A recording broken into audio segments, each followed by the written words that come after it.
Onde estão os João Batistas de hoje? Eu pergunto, onde estão os pregadores que não aceitarão abrandar a mensagem em favor do Altíssimo? Onde estão os pregadores tão profundamente entregues a Cristo que por isso pregam aos reis a mesma mensagem que pregam aos pobres e desprezados?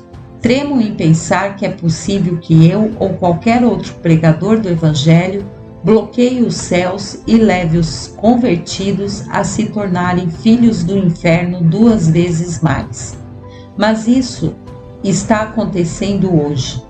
Tudo devido à necessidade que alguns ministros têm de serem amados e louvados pelos outros.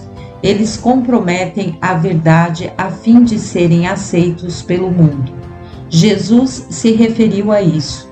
Ele reuniu os discípulos e, na presença de todas as pessoas, fez uma repreensão mordaz aos escribas religiosos. Guardai-vos dos escribas que gostam de andar com vestes talares e muito apreciam as saudações das praças, as primeiras cadeiras nas sinagogas e os primeiros lugares nos banquetes.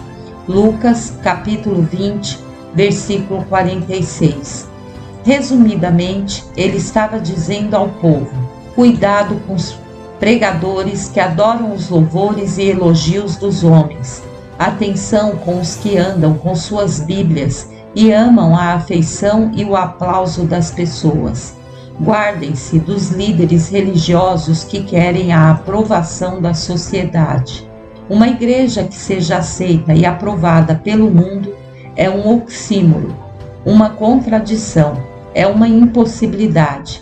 De acordo com Jesus, toda igreja que é amada pelo mundo é do mundo e não de Cristo. Se vós fosseis do mundo, o mundo amaria o que era seu. Como todavia não sois do mundo, pelo contrário, dele vos escolhi.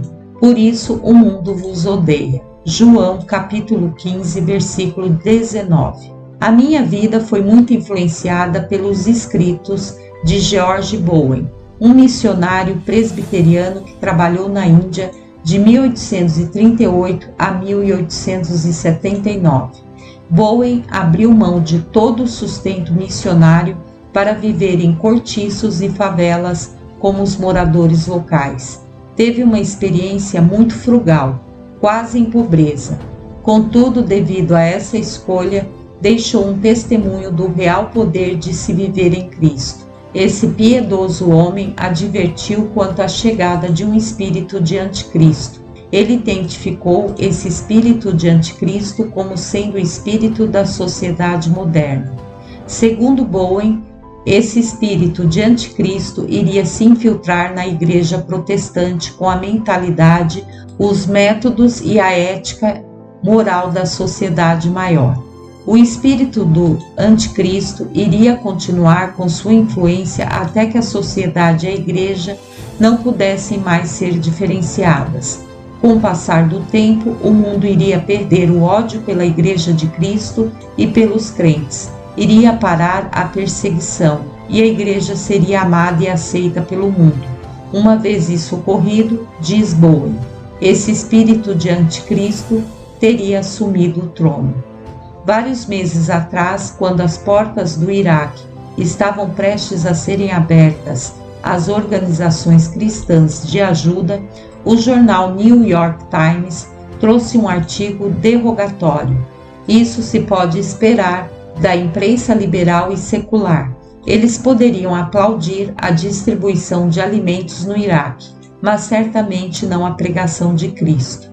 Mas o artigo citava um intelectual evangélico que criticava todo o empreendimento. Ele censurava inteiramente o projeto, dizendo que a igreja devia cuidar da própria vida. Esse homem da Bíblia estava na realidade embaraçado porque a igreja estaria evangelizando. Essa é a mentalidade mundana.